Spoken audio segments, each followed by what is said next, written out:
Bienvenidos a Ángulo Muerto Radio. Ángulo Muerto es una publicación digital que podéis encontrar en www.angulomuerto.com/com con N la última, y que inicia ahora su primer programa, el programa 0 de radio. Entonces voy a presentaros las actividades o ofertas que tenemos en este programa. Primero tenemos a Giuseppe Marino, que es doctor en Filología Hispánica, nativo de Calabria, que tiene una tesis sobre literatura devocional española en Italia, especialista del siglo de oro español y que trabaja en un proyecto de investigación sobre las relaciones entre España y Japón en esta época. Nos va a hablar de un peculiar libro escrito por un jesuita que muy posiblemente vea pronto la luz en una traducción al castellano. Luego tendremos una entrevista a Bárbara Mingo Costales, redactora de Estado Mental, revista cultural general que ya lleva 3 números publicados, que realizará Alberto Ávila Salazar. Y luego tendremos otra entrevista a un especialista en novela de western, del director de la colección Frontera, Alfredo Lara.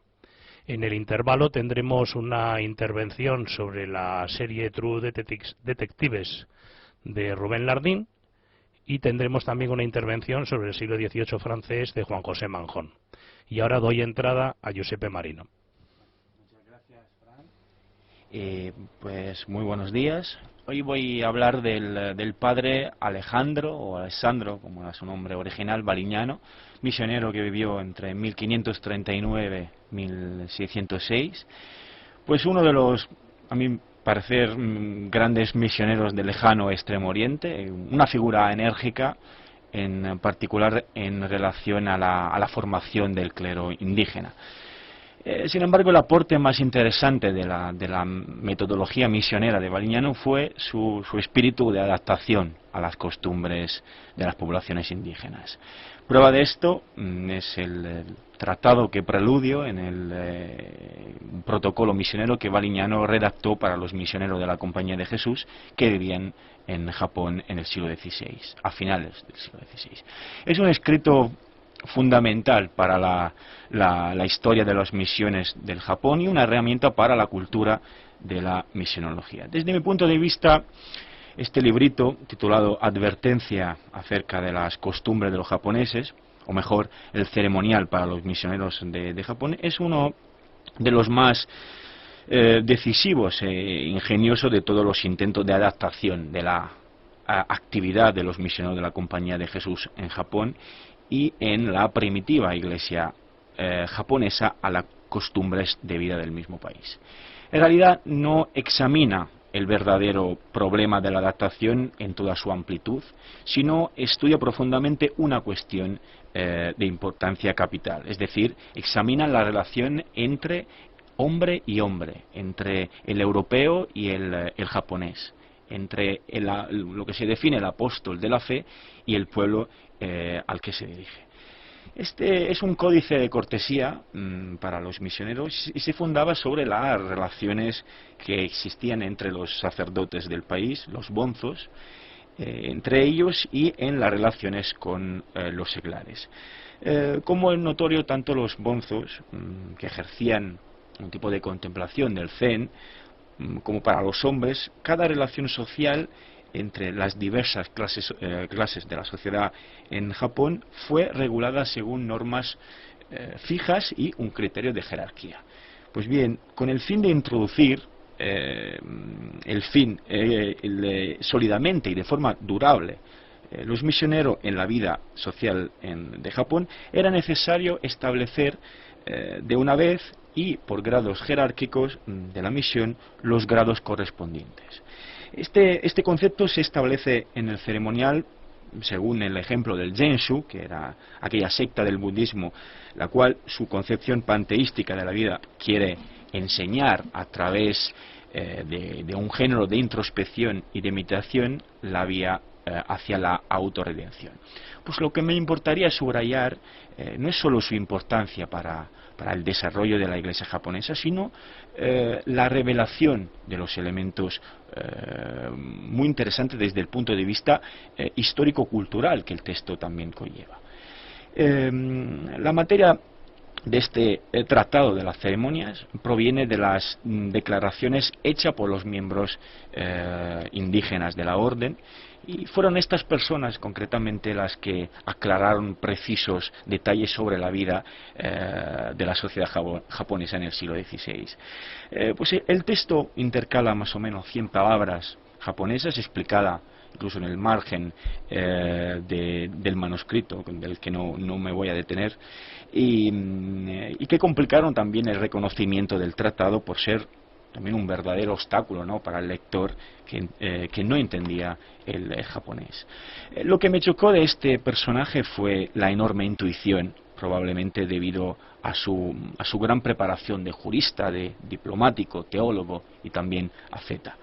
La noticia que leyó sobre Japón evidentemente despertaron en él la esperanza y la positividad de evangelizar aquellas tierras. Sin embargo, tras su llegada a Japón, el estado de la iglesia en Shimo, en el sur de Kyushu, le pareció un gran desengaño. Bariñano encontró a unos neófitos aclimatados al recibimiento de los sacramentos, pero a la vez incapaces de admitir un ordenamiento eclesiástico, adversos a los misioneros por su costumbre de vida ajena y extraña al país. Pues entonces entendió que tenía que cambiar dirección, adaptarse a la índole japonesa a través de un intenso estudio del idioma, en primer lugar, y de la cultura local, del carácter del pueblo y de las formas de vida. Se tenían que volver a revisar las relaciones entre los misioneros y los colaboradores japoneses, y según Bariñano, la asimilación a la forma de vida indígena debían de abarcar 3 grandes campos. Los misioneros tenían que uniformar la propia persona y las casas en las que vivían a su profesión, predicar la ley divina y observar las costumbres de los sacerdotes del país, es decir, de los bonzos. En las relaciones verbales y escritas también con las varias clases sociales tenían que respetar el ceremonial japonés. Y en tercer lugar, en el recibimiento de los huéspedes, familiarizarse con los cristianos siguiendo la costumbre del país. Pues según él, la ignorancia de estas formas de vida del país dañaba no solo a la población, sino también a la causa de los misioneros. Solo quedaba la vía de la adaptación, y en particular a las características y casi emulación de los bonzos, en particular en el dominio de sí mismo, de sus impulsos, de los movimientos exteriores. Por otro lado, Bariñano comprendió que este manual de adaptación a los códigos de vida nipones podía ser entendido solo en el mundo cultural indígena. Él mismo no se arriesgó en enviar el ceremonial, los advertimientos a la curia romana, porque el tratado podría suscitar no pocas polémicas, dudas, perplejidades, ¿no?, entre el general de la compañía y sus asistentes. Lo que más me chocó también fue el respeto de la limpieza, que era una de las reglas principales establecida por Bariñano y en el gobierno de la casa, en el comer y en el vestir. Es una costumbre que los misioneros tenían que respetar para recibir dignamente en casas a sus huéspedes y, sobre todo, visitarlos sin ofenderlos. Los misioneros, según Bariñano, tenían que apropiarse de estas formas de cortesía del país de llegada. En caso contrario, su comportamiento, según él, suscitaría la impresión de falta de educación por parte de los padres. Necesitaban entonces los padres adquirir estimas en 3 campos fundamentales: en el comportamiento, ¿no?, en la conducta modesta, en la represión de las manifestaciones externas de sus pasiones, controlarlas, en la cortesía, en la condescendencia. El cuarto campo era adquirir el amor para los japoneses. Los misioneros debían demostrar su amabilidad hacia ellos, entonces acogerlas a menudo en sus casas y agradecer sus invitaciones. Por supuesto que los documentos de Baliñano no debieron de gustar mucho, sobre todo a la Santa Sede y al general Claudio Acquaviva, que si en primer lugar apreció más o menos el ceremonial, pues en segundo lugar proponía un ceremonial más limitado, en particular en las relaciones sociales, ¿no? El plan de Baliñano consistía también en tener mucha paciencia, humildad, caridad, abnegación y estas virtudes que se podían adquirir y profundizar a través del constante ejercicio. Reiteró varias veces que él escribió este ceremonial porque los japoneses cristianos insistieron sobre que se tradujera, ¿no? Y que se introdujera en la sociedad. Estaba claro que no era posible que un jesuita anduviera a Roma acompañado por toda esa gente, ¿no? De los doujus, de los sirvientes de esta vestimenta.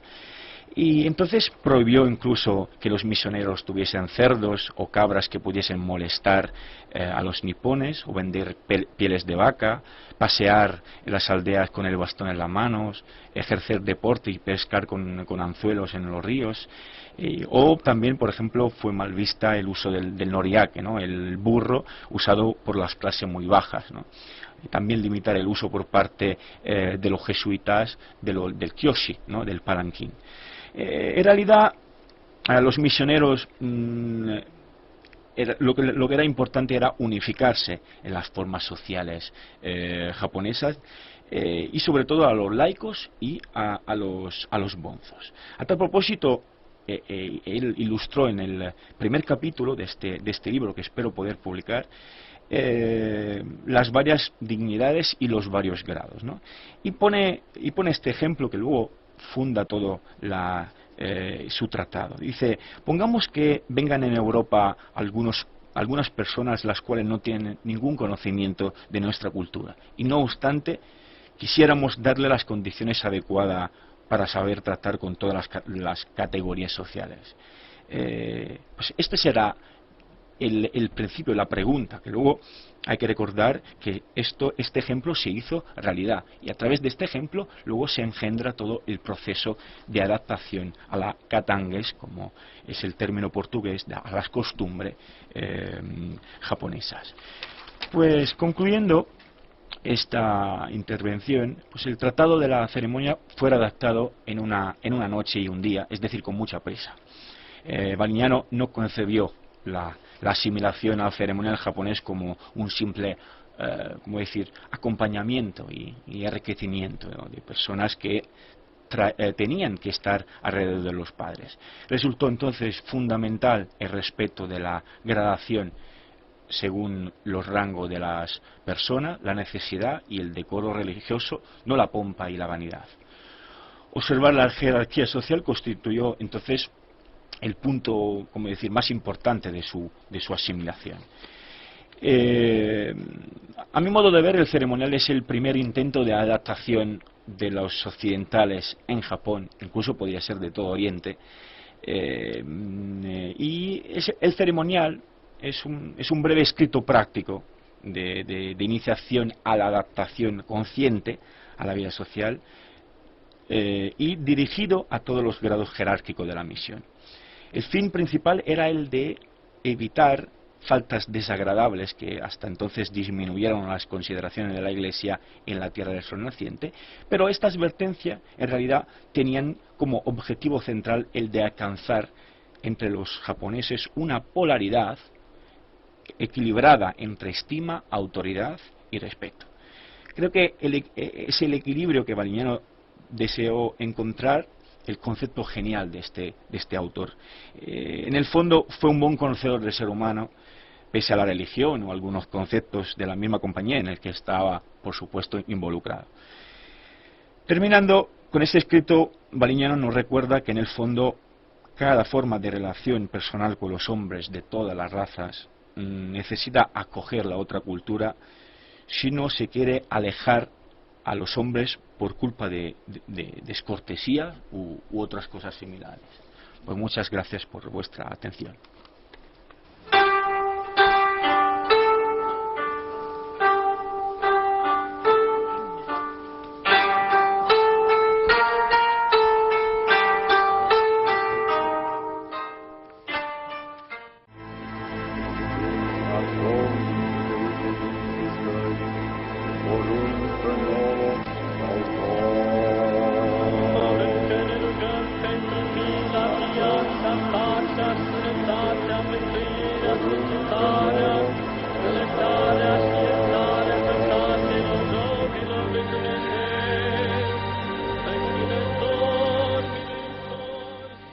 Bueno, tras haber oído a Giuseppe con este peculiar texto, que supongo que si los extraterrestres llegan a la Tierra tratarán de poner en práctica algo muy similar, voy a dar paso a la entrevista a Bárbara Mingo Costales, redactora del Estado Mental, realizada por Alberto Ávila Salazar. Alberto Ávila Salazar es miembro del Consejo de Ángulo Muerto, nació en Madrid en 1975, es licenciado en Derecho, ganó el 9º Premio de Arte Joven de la Comunidad de Madrid con la novela Todo lo que se ve, publicada en lengua de trapo en el año 2006, y ha colaborado en varios ensayos colectivos como Cuadernos del Abismo, homenaje a H.P. Lovecraft, de Galatea a Barbie, Autómatas, Robots y otras figuras de la construcción femenina, y de Prometeo a Frankenstein, Autómatas, Cyborgs y otras creaciones más que humanas. También es aficionado al cine y dirigió junto a Guido Vicenzini el cortometraje Antes del fin, realizado en el año 2012. Ha colaborado con medios como El País, la revista Sky, y es colaborador habitual en el programa radiofónico La Mañana con Rumbo. Su poemario El color y la forma es de inminente aparición en la editorial mexicana Sediento. Y ahora doy paso a Alberto y a Bárbara. Frank, muy buenas. Buenos días, buenas tardes, buenas noches. Depende un poco de a qué hora el amable oyente nos esté escuchando. Muchas gracias por este preámbulo y por esta presentación tan generosa. Y bueno, tengo el gusto, tengo el placer de presentar yo también a Bárbara Mingo Costales.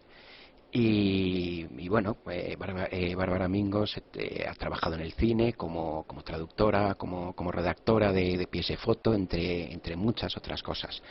Como poeta ha publicado De ansia de goznes, Mi alma está llena y Al acecho, 2 títulos tremendamente sugerentes, sin duda. Pero hoy la hemos invitado por otra razón. La hemos invitado a Ángulo Muerto como redactora y gozne del Estado Mental. Veamos, el Estado Mental es una revista cuyo 3er número ha aparecido muy recientemente, pero que es mucho más que una mera publicación. Ha rompido en un panorama particularmente castigado y marginal como es el de las revistas culturales. Y lo cierto es que bueno, esta publicación, esta edición ha conseguido estar muy presente en ciertos círculos. Pero bueno, Bárbara, creo que el Estado Mental es mucho más que una mera revista. ¿Nos puedes decir qué es exactamente el Estado Mental? Sí, hola. Lo primero, muchas gracias, Frank y Alberto, por invitarme. Y bueno, el Estado Mental es un proyecto artístico colectivo, ahora mismo está en su 3ª fase. La primera fase fue una revista de un solo número que salió en 2011. Un número de 300 páginas con todo tipo de colaboraciones, textos y colaboraciones gráficas también y artísticas, fotográficas, de todo. Después se transformó en una emisora de radio online que duraba, una emisión constante que duró 4 meses con muchísimos colaboradores. Y en esta fase, pues ahora es lo más como llamativo es la revista, una revista impresa, 144 páginas estamos haciendo ahora, que es lo máximo que aguanta una grapa, porque si inventan las grapas más potentes, pues tendremos que hacerla más gorda. Pero bueno, entonces está la revista mensual, que se imprime en papel, hay una versión electrónica también y hay una radio también, son podcasts no descargables, y hay una tienda donde ofrecemos productos que ha elegido el propio staff de la revista. Se anuncian en la revista y bueno, no solo nos lo tomamos como un medio de ingresar dinero, sino también como una manera de divulgar cierto tipo de cultura. Sí, cierto tipo de cultura, y también como con una fe en el comercio como relación humana básica, ¿no? Que es, bueno, tampoco me voy a meter en Honduras de esto, pero hay una especie como de puritanismo a veces con la recaudación del dinero y ganar y no sé qué, como si fuera una cosa así muy fenicia, como tomado como insulto, y en realidad es casi la relación básica. Es absolutamente honesto, no cabe duda. Eso es. Pero bueno, entonces sí, ha salido el tercer número ahora en julio y saldrá el cuarto número en septiembre. Publicamos 10 números al año. Paréntesis vacacional, por Exacto. lo que veo. Se trata entonces de un proyecto a gran escala, o sea, verdaderamente es multiplataforma o multimedia, no sé cómo llamarlo. O sea, desde luego es algo que sin lugar a dudas parece y es ambicioso. Bueno, es lo que tiene sentido en estos momentos o sea, tiene sentido ser un objeto físico. También vivimos como en un mundo así tan virtual y no sé qué, que parece que está volviendo el deseo de lo material, ¿no? Sí, y yo creo que, por ejemplo, entiendo. pues el coleccionismo de discos, la vuelta de la cassette y ese tipo de cosas están muy relacionadas con bueno, una cosa así nostálgica de lo material, digamos. Y luego, bueno, pues realmente la radio había que mantenerla, es un lenguaje diferente. Bueno, queríamos, sí, seguir con todos estos... Sí, es cierto. Estaba pensando en una cosa, o sea, cuando te has referido al tema de adoptar, digamos, el tema de comercial o mercantilista, pensaba una cosa. Si no recuerdo mal o mucho me equivoco, no hay publicidad en Estado Mental en la revista. O sea, me parece una manera bastante original, digamos, de conseguir, bueno, pues capitalizar la inversión. Hay publicidad. Hay publicidad. Lo que se anuncia son los objetos, vamos, pues, también pues entradas para conciertos. Realmente acabamos de empezar, o sea, tenemos que ver cómo va a ir creciendo, el proyecto y por dónde va derivando. Pero la publicidad que lo que pasa está muy integrada dentro gráficamente, digamos, Sí, pero hay sus páginas, están con sus códigos QR que te llevan directo, vamos, en la aplicación y en la página tú entras directamente en la tienda y desde la revista en papel, a través del teléfono móvil, pues entras en el propio producto que está asociado con su código QR y tal. Pero vamos, sí que hay publicidad. Muy interesante, muy interesante. Desde luego me parece una manera bastante original o diferente, o desde luego bastante ajustada a esta contemporaneidad, ofrecer así la publicidad. Pero bueno, pasemos un poco al contenido de la revista, una revista que me parece apasionante.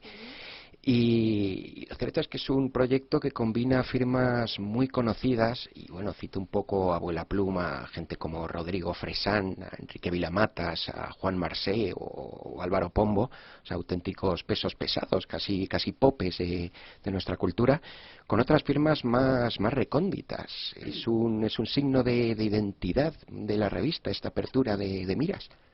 Y bueno, la verdad es que consideramos muy importante, creo que es una función muy importante de una revista, mostrar a gente, autores, dibujantes, bueno, todo el tipo de colaboradores que tenemos, que no estén como refrendadísimos y sean conocidísimos y los puedas leer en mil otras publicaciones.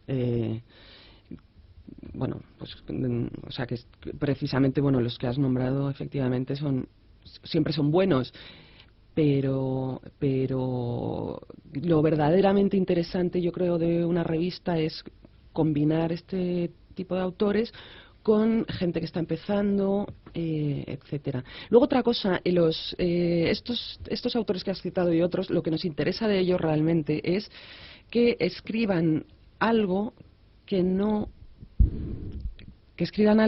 a lo mejor no podrían publicar en otro tipo de publicación, porque realmente ya se espera de ellos una cosa en concreto y a lo mejor bueno, pues pueden ofrecer una faceta diferente, digamos, artística. Eso es. Sigamos con los contenidos del estado mental. Hay una cosa que me resulta bastante llamativo y es el tema, no sé cómo llamarlos, y los titulares, los lemas de cada número. Es algo que me resulta casi tan llamativo como provocador.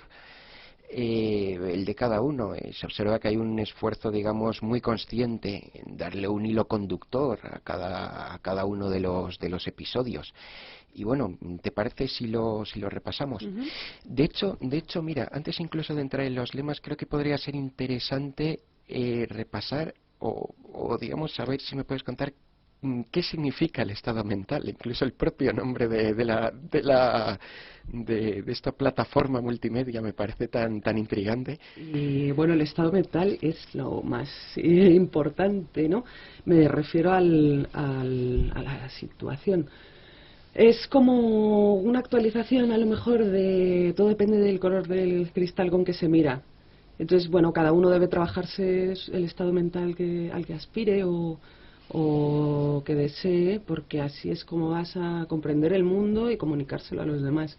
Por ejemplo, digo esto ahora, pero vamos, podría haber dicho cualquier otra cosa. Y es que de hecho, bueno, sí, me parece que el tema del estado mental parece que, bueno, que es un término multiforme, tan multiforme que, bueno, como decía antes, que cada episodio, cada número te ofrece, ya te digo, un lema.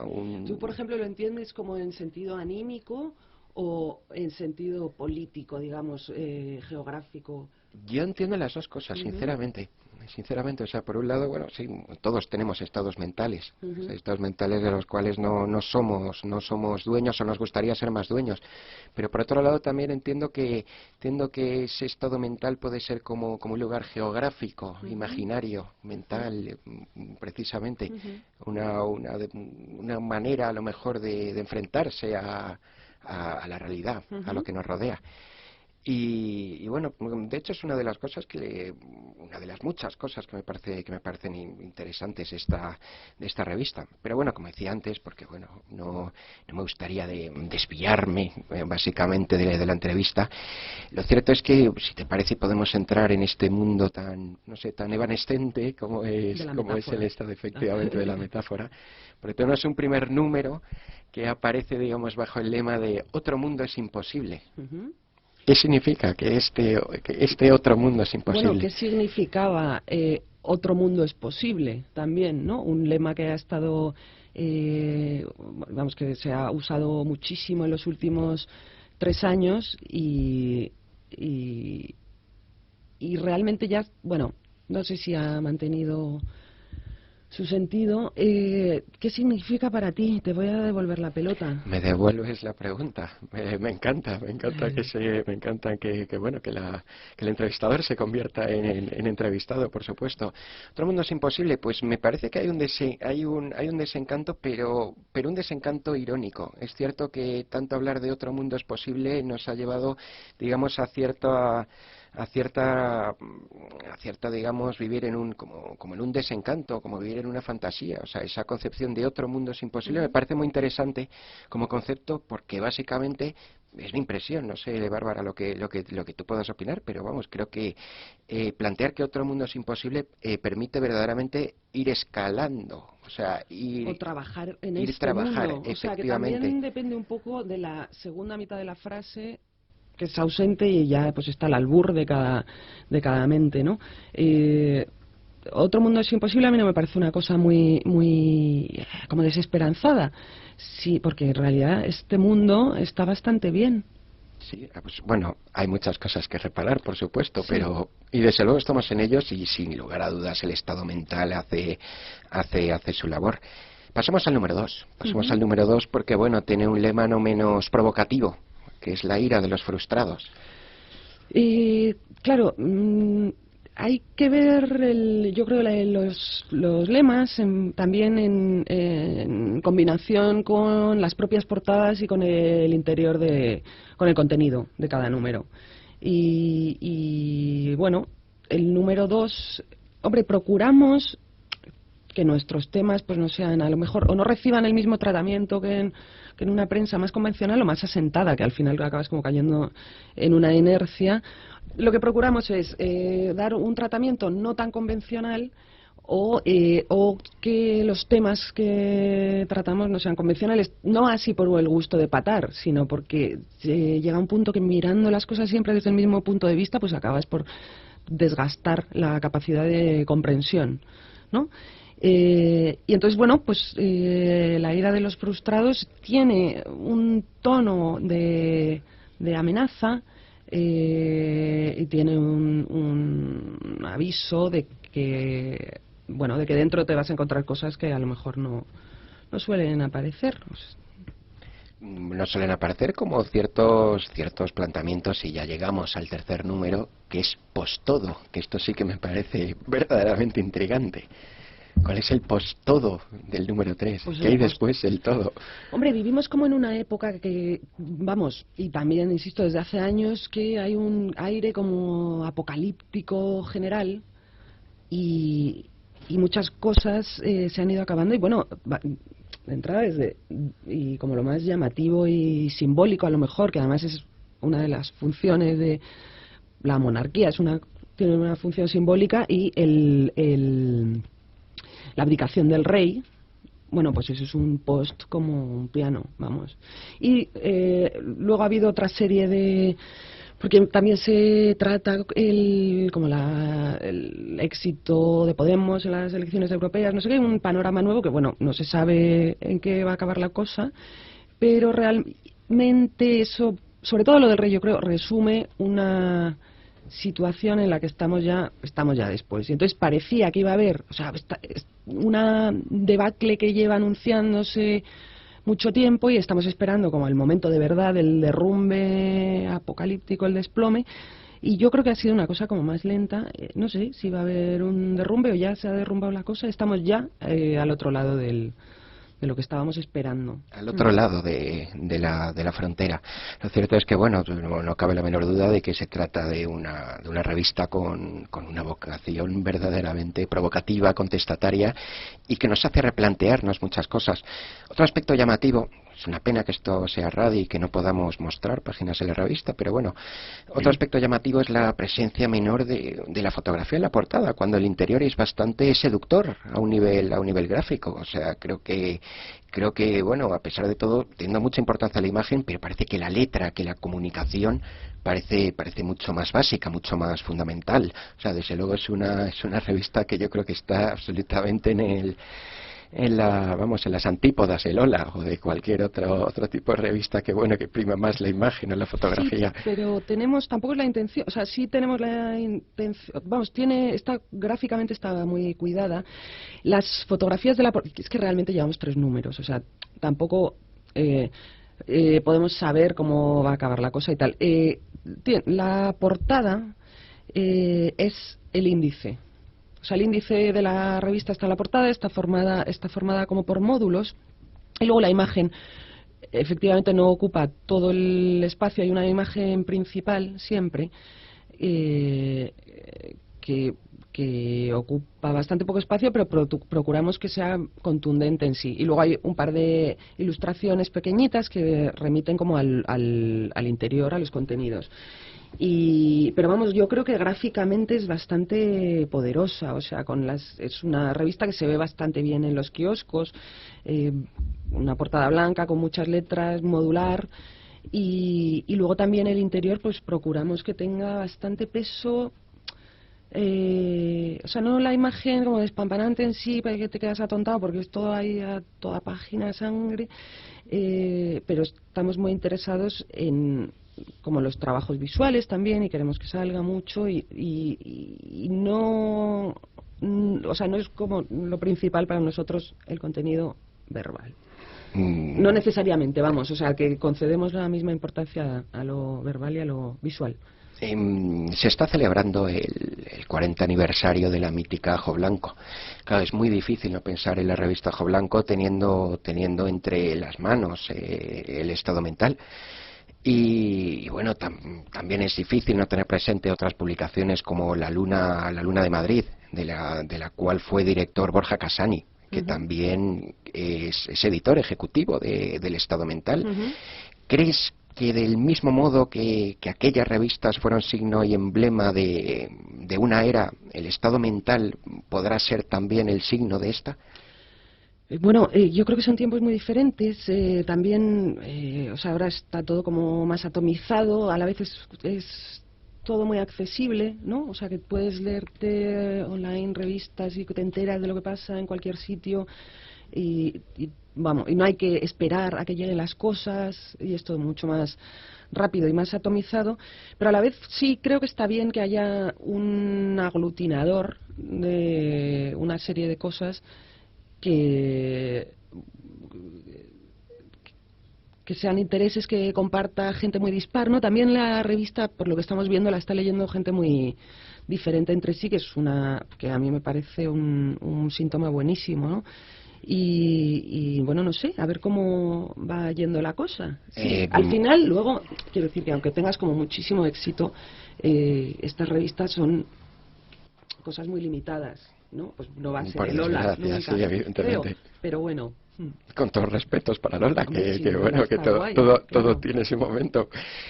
Y bueno, por último ya para no es que acabe la entrevista, ahora me gustaría hacerte unas preguntas sobre tu faceta como poeta o como poetisa, no sé lo que prefieres. Poeta, vale. Por último, bueno, está claro que el futuro está por escribir, pero ¿me puedes contar algo del futuro que ya está escrito? O sea, esto es, ¿qué nos espera en el siguiente o en los siguientes números del Estado Mental?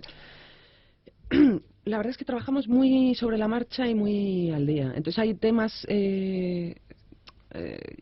bueno, hay temas que nos interesan, pero Alberto, te puedo contar poquísimo porque no lo sabemos nosotros mismos. Depende de lo que va apareciendo por ahí, lo que nos va interesando, y bueno, estamos pergeñando el número de septiembre, pero todo puede cambiar in the blink of an eye. Sí, desde luego, eso que dices es bastante estimulante, porque bueno, prueba que verdaderamente que es una revista que bueno, que verdaderamente tiene ese nervio de la actualidad.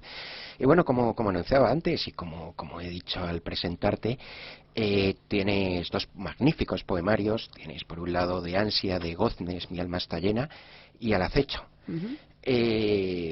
Bueno, ya sé que es un poco una salvajada preguntar por el sentido de un poema, pero bueno, ya sé que un poema es lo que es, y que si tuviera algún sentido determinado, pues probablemente sería otra cosa, sería un texto en prosa, por supuesto.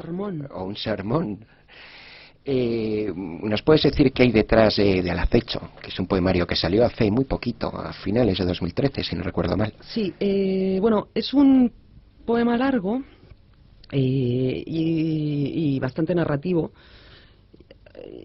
que explica una cacería. En realidad hay como varios escenarios y nada, cuenta pues una cacería, una taberna, hay un castillo también, una torre, y cosas que van pasando probablemente de manera simultánea en una planicie a la que se acerca un huracán o así. Eso es lo que creo que es. Exacto. Y bueno, pues son imágenes mentales, que esto no sé si se debe decir o es... Se debe decir, por supuesto que se debe decir. Lo cierto es que es verdad, no es normal escoger un poema largo, es una forma poética desde luego tremendamente arriesgada y exigente. Recientemente, bueno, parece formar parte de una tradición anglosajona relativamente reciente, bueno, por lo menos del siglo XX. Tenemos a Walcott, a Ashbery, a Hughes. ¿Quiénes son tus dioses literarios? Perdona que conteste otra cosa, pero en realidad sí que tiene que ver con esto. El hecho de elegir escribir un poema largo, creo que es como un impulso y tiene como más interés. O sea, sí, ya puedes como pensar en el libro de manera cerrada, porque y te permite hacer un trabajo narrativo que a mí me interesa también, o sea, no solo me interesa como la parte lírica de la poesía o como una cosa de fogonazos, sino a mí me permitía también, mientras lo estaba escribiendo, como desarrollar dentro de mí un estado mental, o sea, lo que me gusta también es como meterme en ese estado mental que te lo permite, es una cosa que se te permite cuando estás desarrollando un trabajo un poco más largo que un poema corto, y por eso lo elegí. Mis dioses literarios, bueno, pues voy cambiando y tal. Es verdad que mis dioses literarios eran, mis poetas preferidos eran Baudelaire y Walt Whitman, que no tienen nada que ver entre sí, y bueno, muchísimos más. Realmente es como una pregunta un poco difícil. He leído mucha poesía francesa también, y mucha poesía inglesa, y no sé, ¿qué más contestar? Sí, entiendo que es una pregunta francamente difícil. Si me la Sí. hicieras, sinceramente, dependería. William Blake, por ejemplo, me parece Hay mucho de Blake, hay mucho de ese deslumbramiento en el acecho. El acecho me parece que es un poemario que, bueno, que está repleto, pues eso, de esos destellos, de esas imágenes que hablabas. Y bueno, de nuevo te hago sacar la bola de cristal ya para ir concluyendo la entrevista, y te pregunto por el futuro. ¿Hay algún otro poemario en el horizonte? ¿Una novela, quizás? Bueno, la verdad es que he tenido... Vamos, normalmente tengo muchísimas ideas y no las ejecuto, pero acabo de tener una idea bastante buena. Y, vamos, que o sea, todas mis ideas son buenísimas, pero esta creo que la llevaré a cabo en cuanto tenga un poco de tiempo. Pero no se puede decir cuál es, porque entonces no la escribes. Claro, por supuesto, y además si se pudiera explicar de viva voz ya no sería poesía. Exacto. Pues muchas gracias, Bárbara Mingo Costales. Ha sido un placer estar contigo y compartir este pequeño espacio de tiempo en Ángulo Muerto. Pues un placer enorme para mí. Muchísimas gracias por invitarme y nos vemos muy pronto. Nos vemos muy pronto.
Muchas gracias, Bárbara. Muchas gracias, Alberto.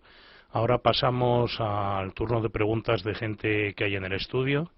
Y bueno, José Pazó está con nosotros, también es miembro del Consejo Fundacional de Ángulo Muerto y quiere hacerle una pregunta a Bárbara. Yo quería solo añadir, con relación a los mensajes subliminales supuestos de las portadas, que la primera portada, bueno, sí, Otro mundo es imposible, va acompañada de la imagen de un ejecutivo que está sacándose los bolsillos vacíos.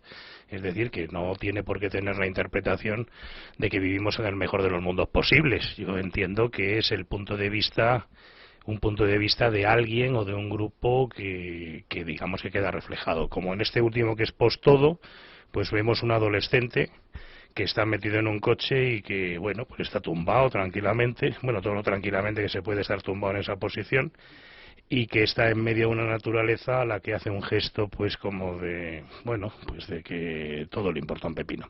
Bueno, yo no entiendo que esto sea lo que piensan los adolescentes, entiendo que es lo que piensan algunas personas de estado mental sobre los adolescentes. Pero bueno, yo tengo la costumbre, como buen extraterrestre que trata de entrar en la Tierra, de tratar de interpretar las cosas por todos los lados, ¿eh? Entonces ahora dejo a José Pazó, que luego tendremos bueno, pues la suerte de escucharle en una entrevista que le realizará Giuseppe Marino sobre un viaje que ha hecho a Japón, y ya le presentará él adecuadamente. Dejo a José Pazó hacerle la pregunta a Bárbara. Gracias, Frank. Yo creo que la interpretación es imposible no hacerla. Estamos continuamente interpretando. Y quería hacerte, Bárbara, una pregunta sobre el estado mental. Y es, ¿qué crees que hay de ejercicio de nostalgia en esta revista? Y quizá en muchas más, pero en esta, en el estado mental en concreto.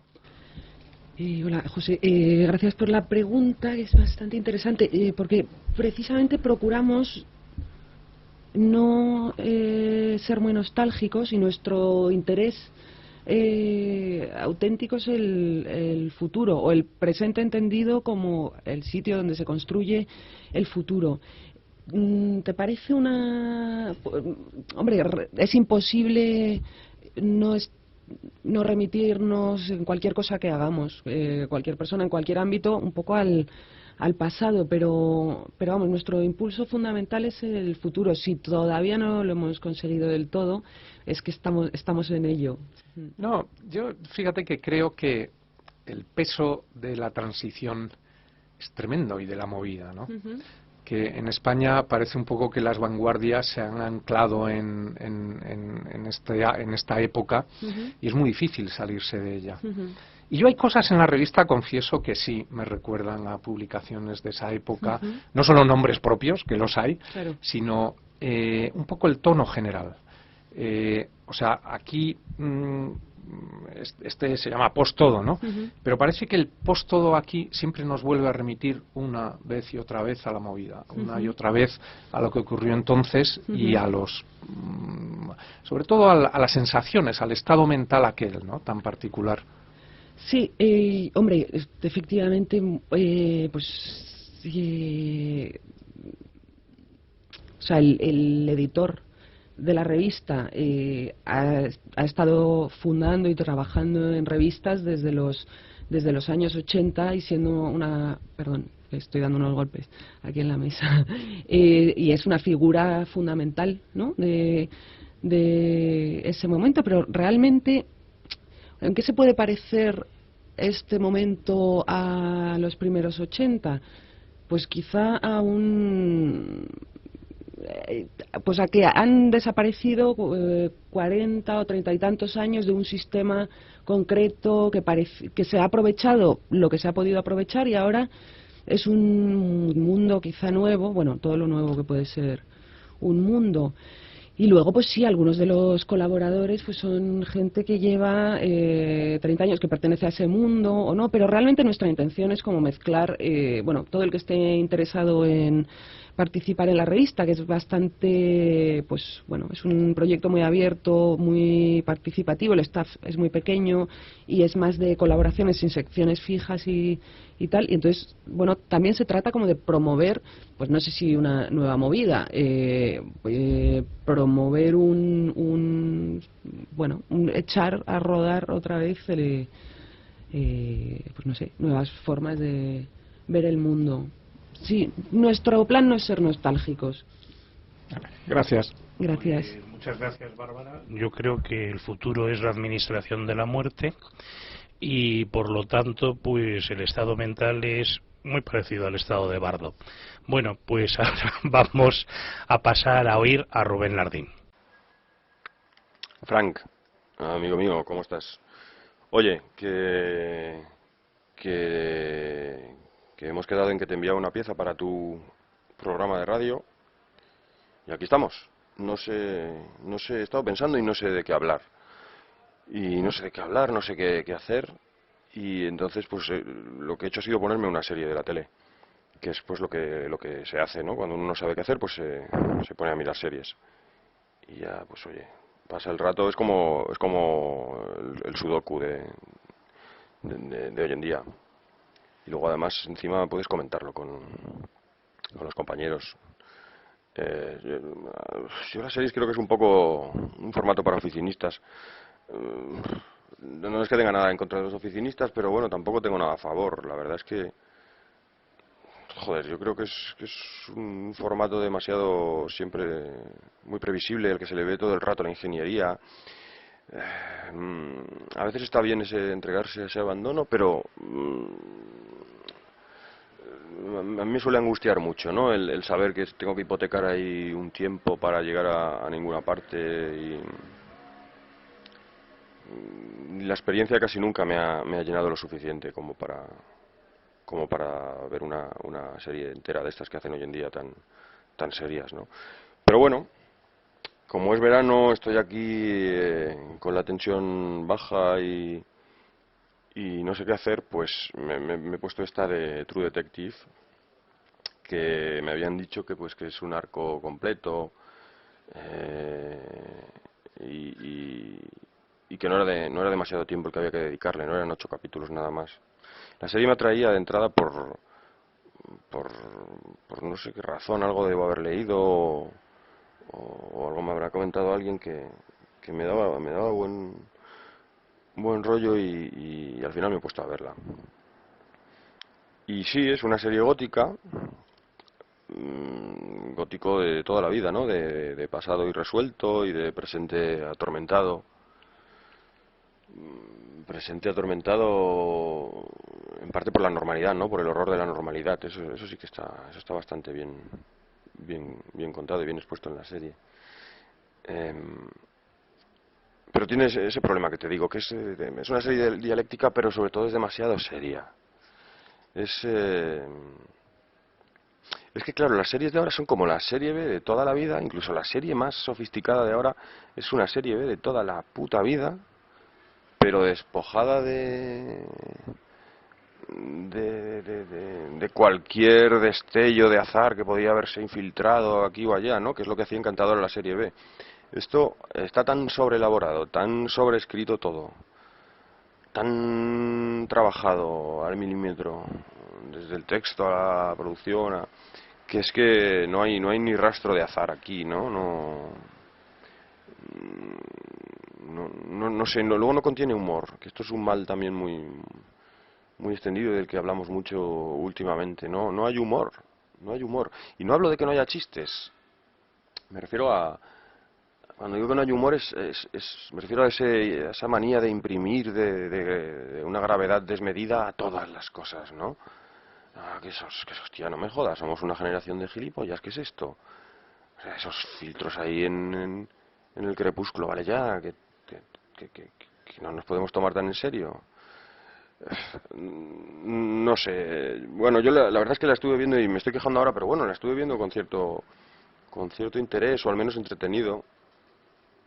Y lo del humor, mira, como hace calor y tengo las ventanas abiertas, pues se me puso ahí en la calle un grupo de gitanas de estas tumultuosas ahí con estas de culo grande y alegre, se pusieron a cantar rumbas, ¿no? Y entonces pues se me hizo más llevadero, pero en verdad la serie no contiene lo que yo esperaba de ella, ¿no? O sea, no hay cita el Rey de Amarillo, y supongo que va por ahí la pequeña mitología esta de Chambers, pero es un apunte que no acabo de ver cuajado, no veo que haya poesía maldita en ningún momento, ni haya ni sea real, mira lo que te digo, no veo que sea real el aire onírico que pretende dar en algunos pasajes, ¿no? La serie. O sea, no hay nada nuevo, es un ensueño colectivo y estandarizado, ¿no? Como son todas las series. Yo no sé si se puede soñar algo nuevo a estas alturas, ¿no? Si es posible soñar algo que nadie haya soñado nunca, eso no sé bueno, nunca lo sabremos. Pero bueno, esto, en fin, es más de lo mismo. O sea, es que las series de hoy son todas un culebrón. Bueno, supongo que lo han sido siempre. Lo que pasa es que antes iban desnudas, ¿no? Santa Bárbara, pues era eso. el culebrón de las pérfidas, de los gañanes, de la ambición, qué tal.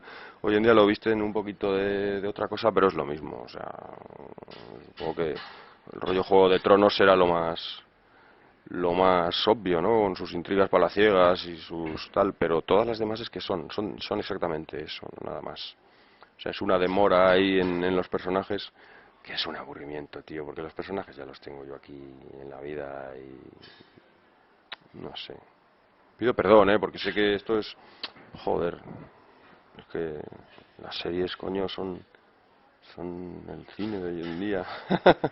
El cine, como dicen, el cine está en la televisión, ¿no? Anda, iros a cagar todos. Les ponen un poquito de literatura en las series y un poquito de Murakami les ponen y ya se piensan que... No, tío, son las series de toda la vida. Si te gustan bien, a mí no me gustan. He visto solo 2 capítulos de True Detective y joder, es que está bien, pero no quiero ver más. Que prefiero verme una película o darme un paseo. O sea, y dejar ahí el misterio irresuelto, ¿sabes? O sea, ya me lo contarán. Y mira, hablando hablando de gitanos y de misterios irresueltos, estaba ahora con Buñuel y escuchaba a Carrier contar la anécdota aquella que es maravillosa de cuando se estrenó creo que era la Vía Láctea en París. Esto se lo contaba a Carrier el distribuidor o un gerente de sala de allí de París, y le explicaba pues que el día de estreno se presentó a la sala una familia de gitanos, pues no sé si húngaros o... En cualquier caso no sabían francés, no podían entender la película. Pero bueno, compraron su entrada, entraron en la sala y se vieron la película de pe a pa y luego pues se fueron por donde habían venido, ¿no? El caso es que al día siguiente volvieron esa familia de gitanos que había pues ampliado un poco ahí los vínculos y tal, y vino con más parentela, ¿no? Unos cuantos más, un número ingente ya de gitanos. Compró su entrada para ver la película de Buñuel, entró en la sala y estuvo allí atendiendo esta película, pues que en teoría no podían entender, pero bueno, se la vieron de nuevo. Y se volvieron a ir hasta el día siguiente, en que a la misma sesión volvieron estos gitanos, tal vez cada vez más, unos cuantos gitanos. Prácticamente llenaban la sala ellos solos, compraron sus entradas y volvieron a ver la película. Y así durante toda la semana, ¿no? El último día el gerente, el empresario, pues ya les invitó a pasar. Les tuvo la cortesía de decirles que no les cobraba la entrada y les invitó a pasar y volvieron a entrar, vieron su película de nuevo y se fueron por donde habían venido. Y nunca más se supo. No volvieron a acudir al cine. Esto se lo contaba el distribuidor a Carrier, y Carrier se lo contaba a Buñuel, y Buñuel le atendía pues muy absorto, ¿no? Y muy interesado, con los ojos aquellos de Batracio que tenía. Y cuando terminó de contárselo, le dijo: por favor, vuelve a contarme todo desde el principio. Carrier le volvió a explicar esta anécdota de principio a fin, con todos sus pormenores. Y cuando terminó, Buñuel le dijo: perfecto, ahora no vamos a hablar de esto nunca más, porque cuando se halla el misterio verdadero hay que respetarlo. Es fabuloso. En fin, lo de True Detective no es un misterio verdadero, es un misterio de los de serie de toda la vida, pero para mí es un misterio esto del auge de las series de televisión. Pero oye, voy a respetarlo, así que no voy a ver más y me voy a bajar a la calle y me voy a dar un paseíto. En fin, oye, que encantado de colaborar en tu programa de radio. A mí la radio me gusta mucho porque se puede fumar. Y espero que te sirva esta miseria que te envío. Muchas gracias, Frank. Un abrazo grande. Muchos besos. Chao.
Liberty Valance walked around, the men would step aside.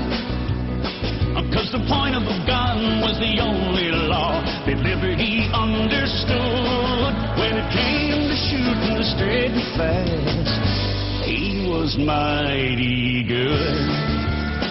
From out of the east, a stranger came, a law book in his hand. Oh, man, the kind of a man the West would need to tame a troubled land. Because the point of the gun was the only law that Liberty understood. When it came to shooting the straight and fast, he was mighty good. Well, many a man would face his gun, many a man would fall. The man who shot Liberty Valance, he shot Liberty Valance. He was the bravest of them all.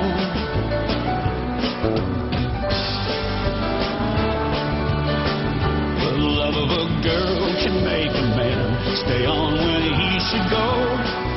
Oh, stay on, just trying to build a peaceful life where love is free to grow. But the point of the gun was the only law that Liberty understood. When the final showdown came to pass, a law book was no good. All alone and afraid, she prayed that he'd return that fateful night. Oh, that night, when nothing she said could keep her man from going out to fight. From the moment a girl gets to be full grown, the very first thing she learns, when two men go out to face each other, only one returns. Well, everyone heard two shots ring out, one shot made Liberty fall. The man who shot Liberty Valance, he shot Liberty Valance. He was the bravest of them all. The man who shot Liberty Valance, he shot Liberty Valance. He was the bravest of them all.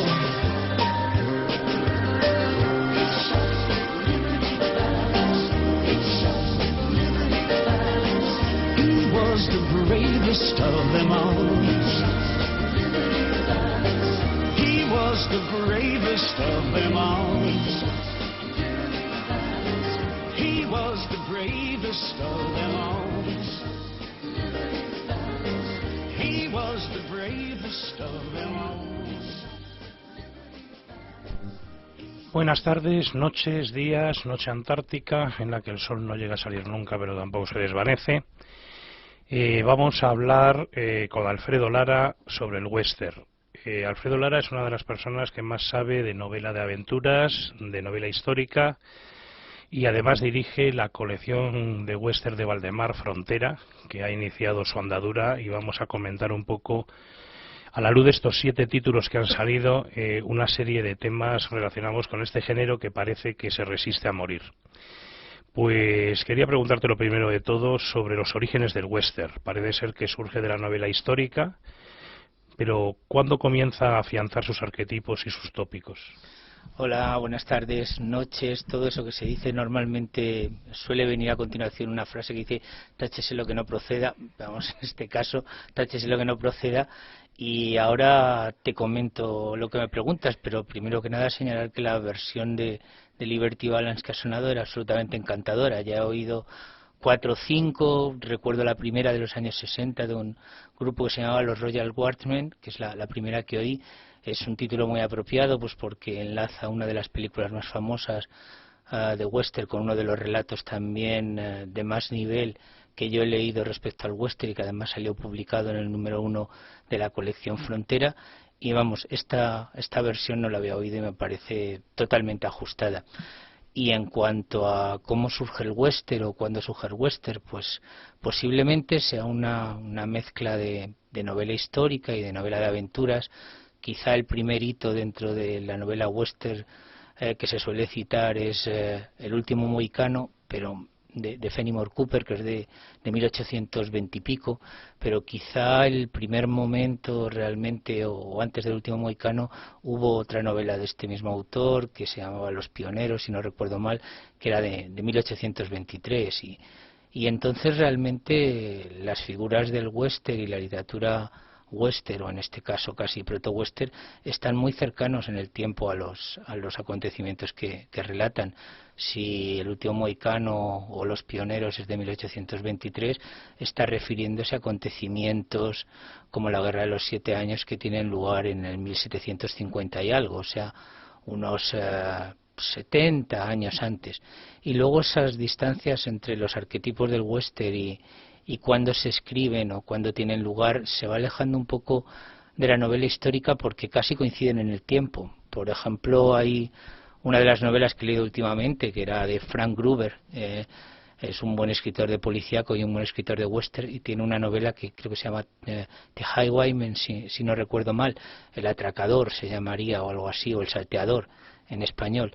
Y entonces en ella precisamente te está contando de una forma muy realista la vida de un asaltante de bancos, cómo organiza su cuadrilla, cómo da los primeros golpes, qué le lleva a ello.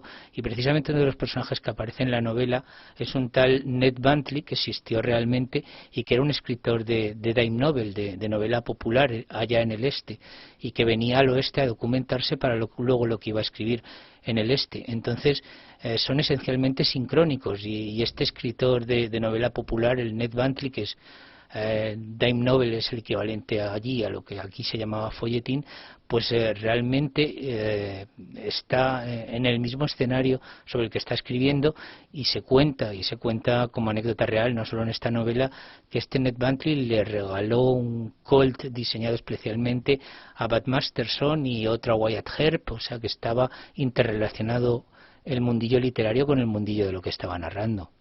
Pues fíjate, incluso yo creo que las imágenes que el cine nos ha dado como definitorias del western desde la época del cine mudo también debieron estar muy influidas por grandes pintores y fotógrafos contemporáneos, ¿no? Que reflejaron muchísimo la vida en las praderas, la vida de los pioneros, ¿no? El rodeo, ¿es así o no? Pues la cosa viene incluso de más antiguo. Los primeros viajes de exploración suelen llevar pintores en la expedición, y hay algunos que realmente se han hecho muy famosos, tanto por ejemplo George Catlin, que realmente estuvo viajando por toda aquella zona, por tierras de lo que luego sería el Alto Missouri, bueno, de lo que era el Alto Missouri, todavía Lewis y Clark hacía poquito que habían pasado por allí, donde estaban los Mandans, los Sioux, los Sosones y demás, y este mismo Catlin está pintando en 1830 aproximadamente, y he leído por ahí que incluso la madre de Catlin había sido secuestrada por los indios cuando tenía 8 años, o sea que estaba integrado en el asunto. Pero luego, cuando la nobleza europea viajaba por allí, como el príncipe Maximiliano, que era alemán, o de lo que aquel entonces era el conglomerado de países o de estados que luego han venido a ser Alemania, pues llevaba un excelente pintor con él, que era Karl Bodmer, que daba noticia y que pintaba todo aquello que iban viendo.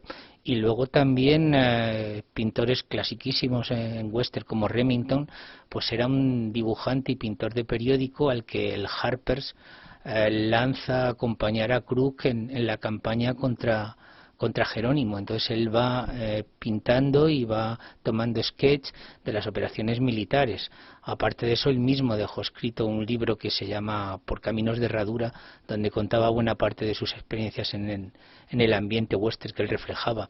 Y así se podría ir pasando revista a montones de dibujantes que eran un poco periodistas, un poco pintores, un poco viajeros, y que estuvieron realmente sobre el terreno.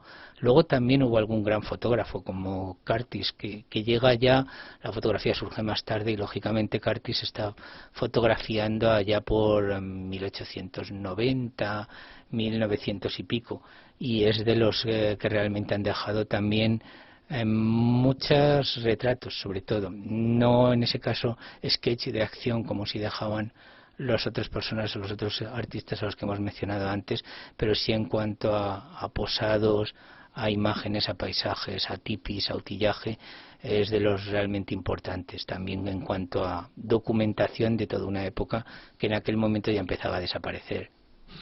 Pues mira, vamos a empezar viendo tus novelas, empezando en un orden cronológico, más que nada temático, ¿no? Esa soledad y salvajismo de los grandes espacios propia del western, donde se ve mejor es en la época de los primeros momentos de la colonización, ¿no? El mundo de los montañeses, de los tramperos, de los cazadores con gorro de mapache.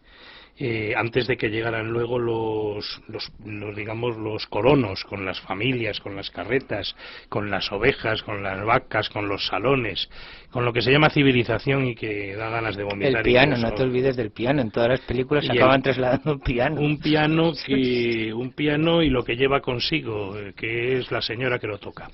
Bueno, pues aquí hay dos novelas como son Río de Sangre y El Trampero, donde hablan un poco de estos tiempos, que han inspirado, pues, sobre todo en el caso del Trampero, una película que a mí me encanta, que son las aventuras de Jeremías Johnson.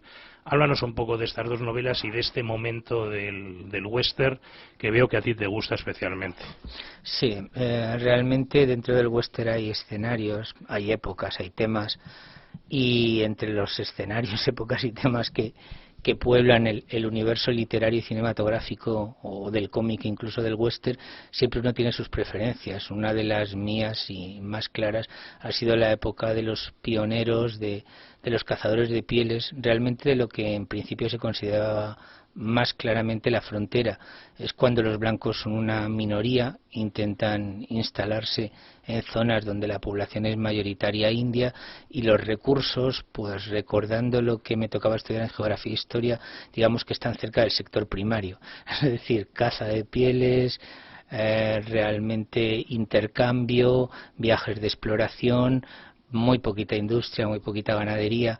Bueno, esa es la época que realmente me interesa, en la que me interesa más, no quiero decir que las otras no, pero es la época que más me divierte, aquella en la que el western se parece mucho a la novela de aventuras, hay espacios abiertos y hay toda una presencia del humano blanco como pionero en un mundo que es más selvático y menos propenso a lo que luego serán argumentos tradicionales del western, como el sheriff, los ganaderos, los cuatreros, todo ese ambiente. Entonces esto es algo que recoge en buena parte las aventuras de Jeremiah Johnson como película, que todos hemos primero admirado como película, pero que también sabíamos que estaba basada en una gran novela de Bardis Fisher.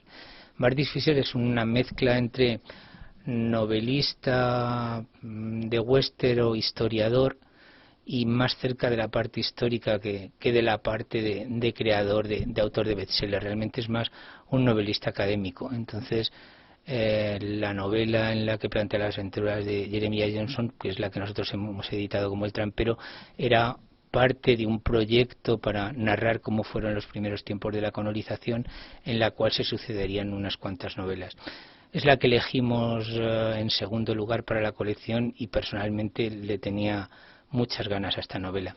Sin embargo, realmente ha sido más sorprendente para mí, porque había leído resúmenes y no había leído una versión íntegra, la aparición en la colección de la última novela de The Big Sky. The Big Sky de Abe Guthrie pues tenía los resúmenes de este The Big Sky, que es su novela más conocida. Tenía también otra novela posterior que escribió con personajes compartidos, pero solo tenía los atisbos de lo importante que podía ser la novela. Cuando se ha traducido, pues resulta también una excelente inmersión en la época de la colonización, de los descubrimientos geográficos, del tráfico de pieles. Tiene complejidad, tiene profundidad histórica y realmente es un novelón. La verdad es que estoy muy contento de ella y de lo que le está gustando a los lectores. Y sin embargo, bueno, yo creo que la reina y de los autores y de la colección en gran medida es Dorothy Johnson, que es, si no me equivoco, es la más valorada de las escritoras de western en la historia de Estados Unidos, y de la que has publicado dos volúmenes de relatos en los cuales encontramos, uno de ellos es El árbol del ahorcado y el otro es Indian Country, en los que encontramos, digamos, la inspiración de por lo menos 3 o 4 grandes películas. Pienso en un hombre llamado Caballo, El árbol del ahorcado. Cuéntanos un poco sobre estos relatos. El hombre que mató a Liberty Balance, de la que hemos oído esta canción. Esta autora, ¿qué características tiene? Pues normalmente se ha considerado habitualmente por los lectores o por los no muy conocedores el western como un género prácticamente de escritores masculinos. Realmente sí ha habido escritoras y escritoras conocidas de western. Una de las más famosas es Willa Cather, que siempre ha tenido buena crítica y ha tenido libros traducidos en español, pero más bien lo que reflejaban era la forma en que las mujeres vivían la colonización, por decirlo así. Son novelas más bien de pioneras, de costumbrismo, de mediados del siglo XIX en los ambientes de la frontera. Sin embargo, Dorothy Johnson, Leigh Brackett y otras escritoras, aparte de reflejar esto mismo, también inciden en lo que es la novela de aventuras y son de las que publicaban pues relatos en revistas como el Harper's o como el Weekly Magazine. Entonces Dorothy Johnson se pone a escribir básicamente en novelas de ambientación western porque ella es una escritora de Montana, está interesada por la historia de su estado. Ella da clases en Missoula, en la universidad más famosa del estado, y de su interés por el pasado y de las entrevistas con la gente con la que se relaciona a la hora de buscar información sobre los antecedentes, sobre los años pasados, pues surgen una serie de relatos entre los cuales han sido muy conocidos por sus versiones cinematográficas, pues El hombre que mató a Liberty Balance, Un hombre llamado Caballo, y también básicamente ¿cuál era? El árbol del ahorcado, la novela que da origen al árbol del ahorcado. Bueno, estoy diciendo novela un poco por el ardor de la conversación, pero realmente son cuentos. Ella es una excelente escritora de cuentos y tampoco son demasiado extensos. Lo que pasa es que sí son muy concentrados. Y los relatos de Dorothy Johnson siempre han estado catalogados entre los mejores del universo western. De hecho, a finales del siglo XX, en la Western Writers Association, que es una asociación de escritores profesionales de western, se hizo una votación intentando elegir las mejores novelas, los mejores relatos, el mejor ensayo. Y bueno, en la categoría de relatos, de los 5 primeros que votaron los profesionales del western, 4 eran de Dorothy Johnson, o sea que como escritora siempre ha sido de un nivel altísimo. Y por eso también tenía muy claro que al iniciar la colección de western, que no era un género especialmente prestigiado, precisamente, convenía empezar con Dorothy Johnson porque despejaba las dudas en cuanto a si el western podía ser un género con calidad literaria o no. Yo estaba convencido de que leyendo relatos como Un hombre llamado Caballo o como Llamas en la frontera desaparecerían las dudas. Dorothy Johnson es una escritora de relatos al nivel de los mejores escritores de relatos que se puedan leer, un Hemingway, un Scott Fitzgerald, y por eso pues era necesario empezar, y además era un placer empezar con Dorothy Johnson en la colección. Y de momento, por lo menos, la crítica y el suficiente número de ventas para poder seguir, pues respondieron en positivo a ese intento de empezar con ella la colección. Pues abundando un poco en el hecho de que, bueno, el western para muchas personas en donde se empieza a aprender es en el cine. En el cine es donde se han creado, digamos, los mitos más populares del western. Y hay un mito muy interesante que es el mito de la caballería, con películas que son auténtica la trilogía de la caballería de John Ford. Y tú has sacado 2 libros, uno de Alan LeMay, Centauros del Desierto, y un volumen de relatos, en este caso de James Warner Belloc, donde se encuentran las referencias a otras varias películas de contenido, digamos, relacionados con la caballería. De hecho, parece ser que John Ford colaboró directamente con Warner Belloc para hacer alguno de sus films. ¿Es así o no es así? Pues eso es algo que, aparte de responder en concreto, da pie a otra cuestión. Normalmente me he encontrado con lectores a los que la colección les gusta, pero que me dicen más o menos que siempre elegimos o que nos guiamos para elegir libros por las películas. Es decir, estáis editando los libros en los que están basadas las películas de western famosas. Y bueno, no es exactamente así. Me refiero a no es nuestra intención en principio, aunque luego se produce de hecho. Y es que realmente si uno hace una colección antológica de novelas de western, se va a encontrar con que, siendo el western el género popular norteamericano por excelencia y el cine su arte popular, pues es muy difícil que una gran novela western no haya tenido una versión cinematográfica. Si hiciéramos lo mismo, por ejemplo, en literatura infantil, y yo escogiera Alicia en el País de las Maravillas, Winnie the Pooh, El viento en los sauces, Peter Pan, pues nos encontraríamos que todas esas novelas juveniles imprescindibles o infantiles tienen un largometraje. A alguien le ha fascinado lo suficiente para hacer una película sobre ello. Con el western pasa lo mismo. O sea, si elegimos las 10, 12 principales novelas y relatos western de todos los tiempos, lo más normal es que una película lo haya recogido, que a algún cineasta norteamericano le haya apetecido hacer una versión literaria del mismo, bueno, cinematográfica del mismo. Y con las novelas de James Warner Vela pues pasa un tanto lo mismo. O sea, James Warner Vela es un autor importante dentro de la literatura popular de western norteamericano. Bien es cierto que de los que hemos publicado es posiblemente el que más deba a su plasmación en cine en cuanto a importancia. James Warner Vela posiblemente no sería célebre si John Ford no hubiera utilizado sus relatos para hacer la trilogía de la caballería americana. Lo que pasa es que también es interesante, aparte de su propia calidad intrínseca, publicar los relatos de James Warner Vela, porque también permiten ver cuánto de lo que John Ford utiliza viene ya de James Warner Vela, y son aciertos o matices que James Warner Vela metía en sus relatos. Por eso es por lo que nos parecía oportuno editar este libro, en el cual sí el cine ha sido un referente básico, porque hemos cogido de las narraciones de Vela aquellas en las que se basaba la obra de Ford. En cuanto a Centauros del Desierto, es que la novela de Alain Lemay siempre va a aparecer en la lista de las 10 mejores novelas western de todos los tiempos. Ahí el que John Ford hiciera la película lo que permite es ver las diferencias entre una enorme novela y una enorme película. Las dos tienen muchas cosas en común, pero también descubrirá quien se asoma a la novela que hay bastantes matices en la novela que el cine no permitía reflejar, y que además valía la pena prescindir de ellos para que Ford se centrara en lo que a él le interesaba contar en la película. De hecho, la gente puede llevarse la sorpresa de que los papeles entre los dos protagonistas en la novela no son exactamente iguales a los que John Ford plantea en la película, e incluso el final de la novela no es el que John Ford da a la película Centauros del Desierto. Entonces vale la pena por muchos aspectos.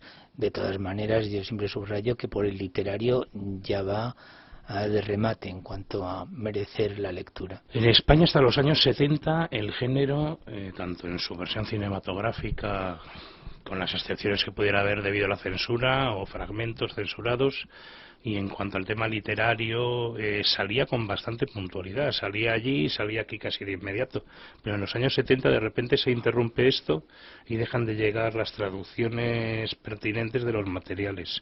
¿Crees tú que Valdemar ha iniciado una etapa de recuperación, o este proceso ha empezado un poco antes? ¿Se está volviendo a leer western? ¿Salen colecciones especializadas? Lo que pasó en su día supongo que puede tener varias causas, el por qué se interrumpió ese flujo de material norteamericano de calidad en cuanto al western. Quizá hubiera tres razones, pues yo mismo me he preguntado qué pasó entonces. Entonces siempre me doy tres razones. Una es que empiezan a tener un éxito tremendo, algo que ya lo tenía pero en menor medida, que son los bolsilibros del oeste, firmados por Marcial Lafuente Estefanía, por Silver Kane, por otra serie de gente.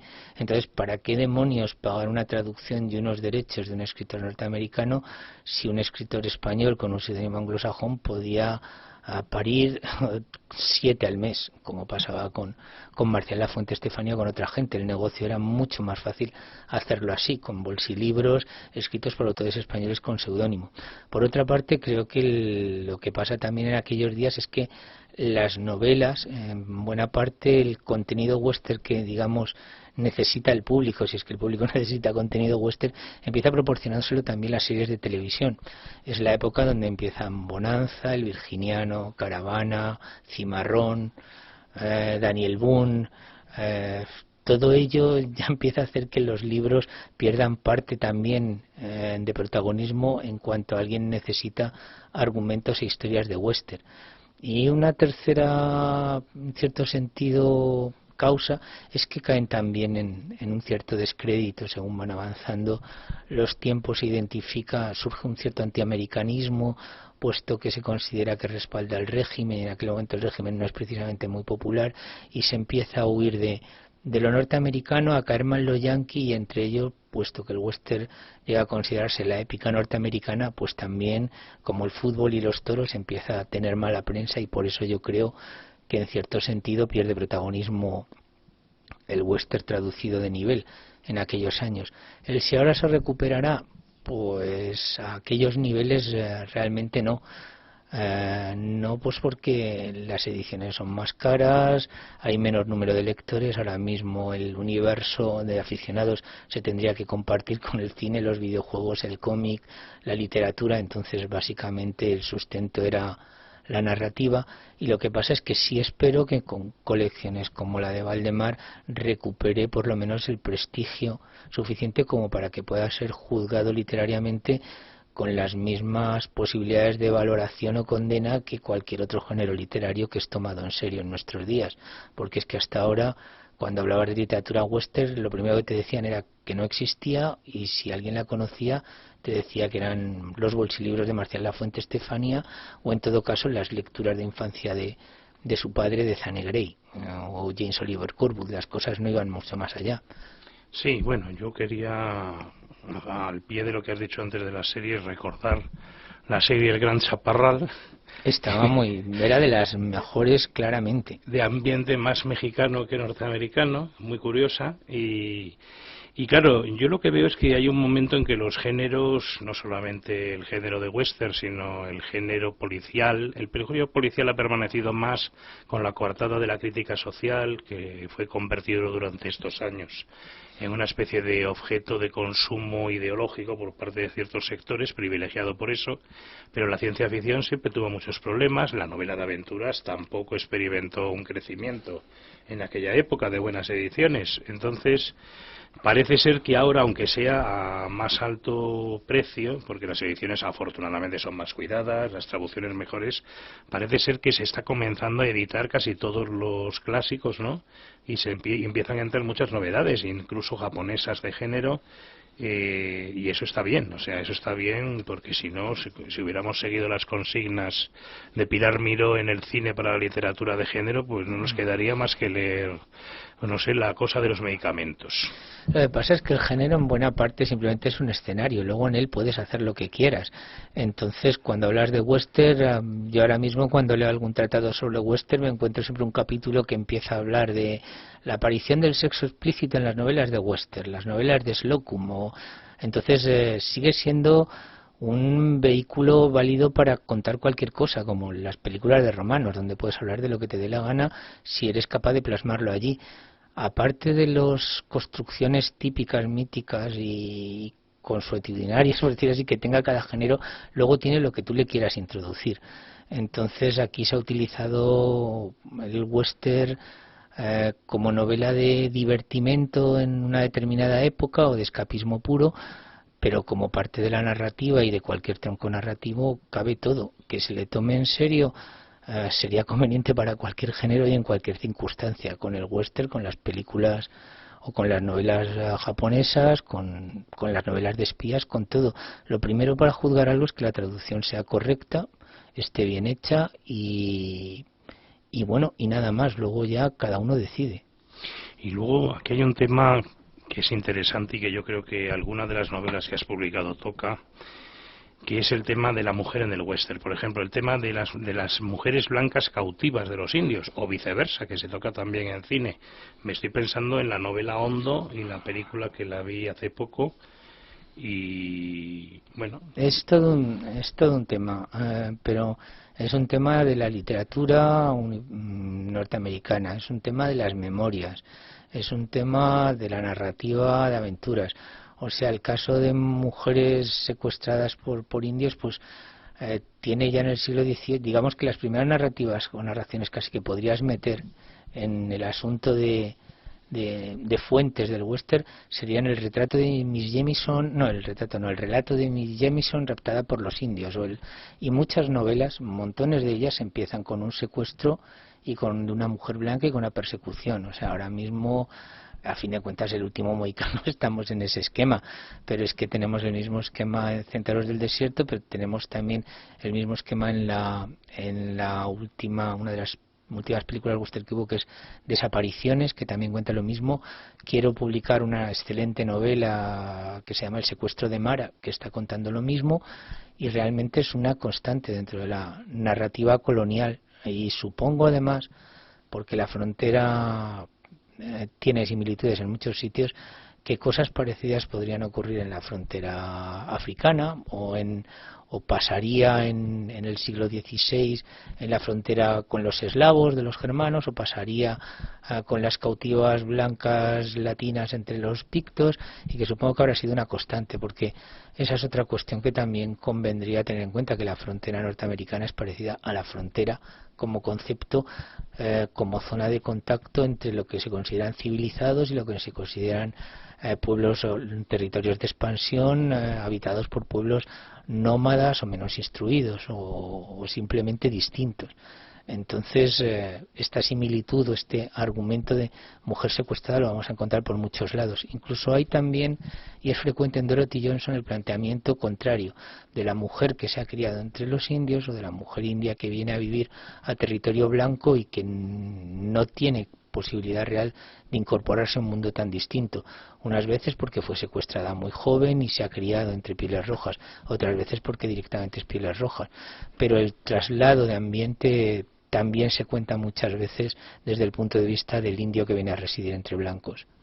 Y fíjate, a ti que te gusta tanto ese problema de la frontera, sin embargo a ti no te gusta tanto el western crepuscular, donde lo que hay es una frontera en el tiempo y donde los que son tramperos o pioneros o cazadores o pistoleros no encuentran nunca su lugar. Todos son decepciones, todo es una... Sí, es que es un problema simplemente para mí la definición del western crepuscular. Yo hasta ahora utilizaba como definición del western crepuscular cuando el oeste tradicional estaba retirándose, empezaban a venir los primeros automóviles, incluso las armas automáticas, y los caballos y los ranchos estaban pasando a otro nivel. Sin embargo, los que hablan del western referidos al cine, me hablan de que el western crepuscular sería básicamente el acabamiento de los valores tradicionales del western cierto, leal, lleno de valores, y la caída en el escepticismo, en el pesimismo, que plantearían películas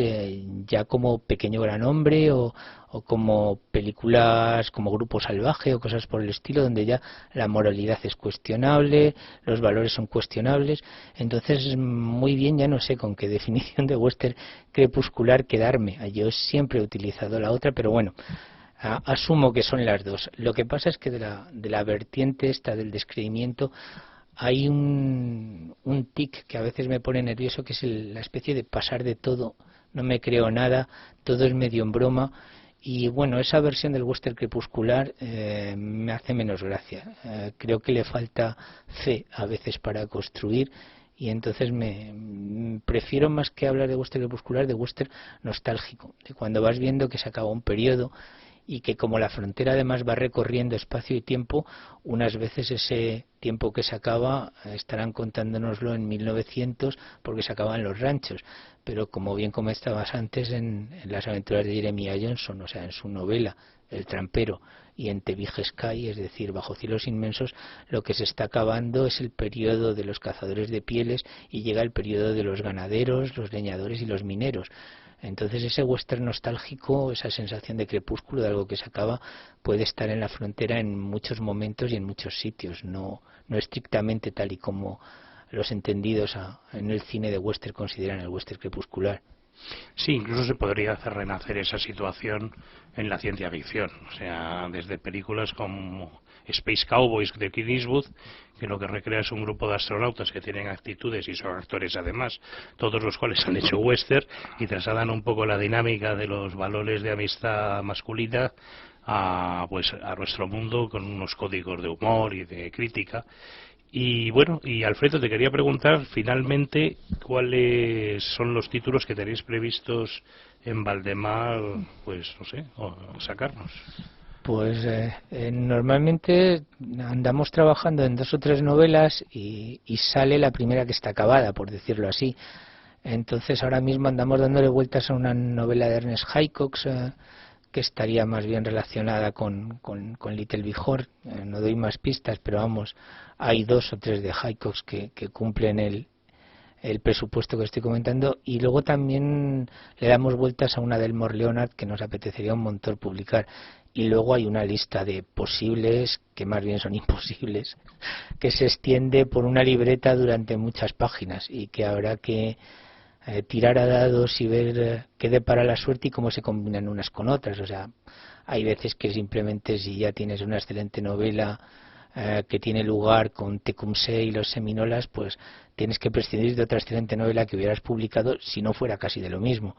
O sea que al final hay que ver cuánto dura y qué le va gustando también a la gente.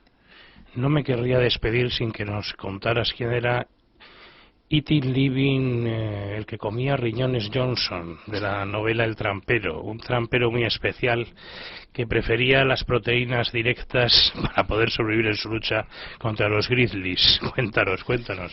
Bueno, pues se supone que es un trampero al que mataron los indios a su mujer, y entonces se dedicaba a entrar por las noches en los poblados indios a modo de venganza y a matar a todo piel roja que podía coger antes de que se enterasen. Y también pues se decía que se comía parte del hígado de los indios que mataba.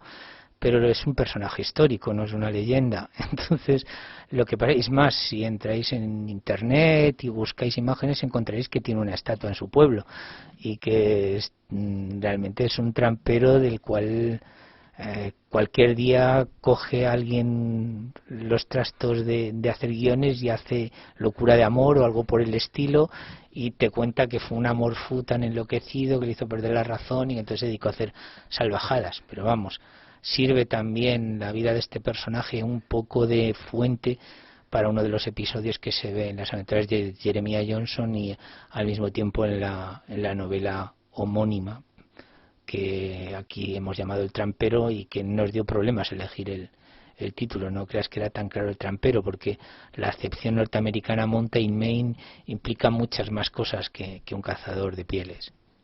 Bueno, pues muchas gracias, Alfredo. De nada, mandar.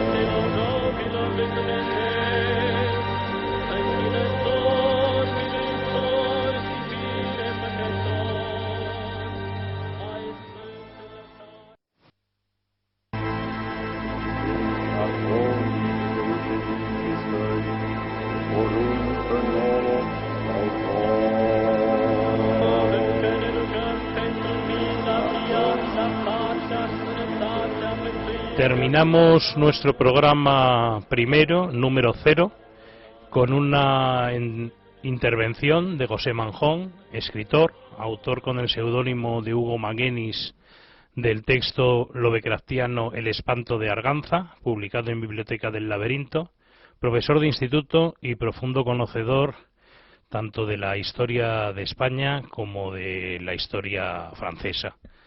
Nos va a hablar del siglo XVIII francés.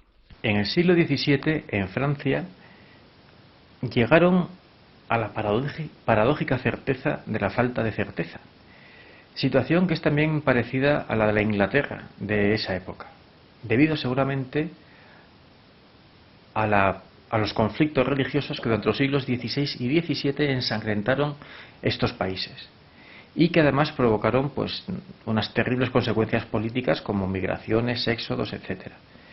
En el caso francés nos consta desde muy antiguo, desde la Alta Edad Media, una creciente falta de religiosidad, incluso en capas populares, que tiene que ser muchas veces reprimidas por el poder político y en otras ocasiones intelectuales católicos, como por ejemplo San Buenaventura, pues tienen que dedicar parte de su obra a demostrar que la naturaleza está volcada hacia Dios, porque una parte importantísima de la población nunca llegó a pensar que fuéramos algo distinto de lo que es el reino animal.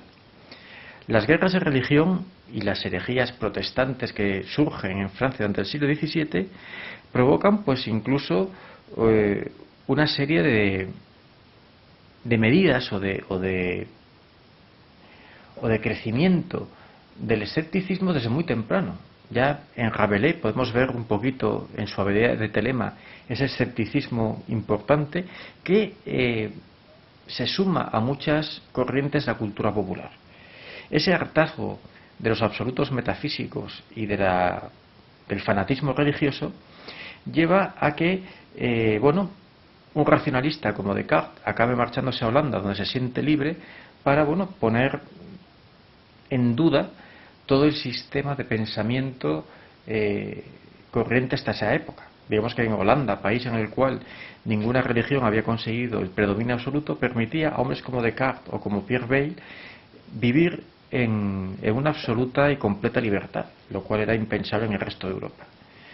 Bueno, los libertinos franceses tienen muy mala fama debido a la propia palabra libertino, libertinaje. Sin embargo, el libertinaje no es una determinada conducta sexual muy liberal, aunque hoy en día se toma la acepción académica sea esa, sino que es, en su origen, una ideología que lo que pretende es la libertad metafísica del hombre. Es decir, los libertinos eran gente que no pensaba que ninguna regla religiosa pudiera constreñir a un hombre. Y este tipo de pensamiento encontró un importante núcleo de divulgación en el Salón de Ninon de l'Enclos, y uno de los personajes que tuvo que acabar semi-exiliado en Inglaterra durante gran parte de su larguísima vida, Saint Raymond, pues va a llevar esta tendencia hacia su final lógico, que es el redescubrimiento de la filosofía de Epicuro, una filosofía atea, materialista, atomista, y que prescinde de los dioses para remitir la existencia del hombre en la tierra a la búsqueda del placer inteligente.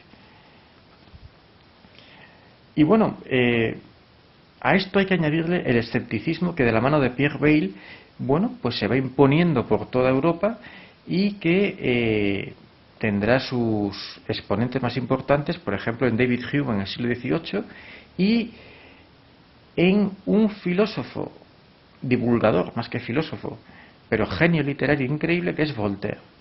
La aparición de las cartas filosóficas de Voltaire, o más tarde del Cándido, van a suponer una puesta en solfa de toda el aparato ideológico oficial de la monarquía francesa, especialmente en el aspecto religioso. Voltaire, pese a su aparente o añadido revolucionarismo, siempre fue un buen súbdito de Luis XV.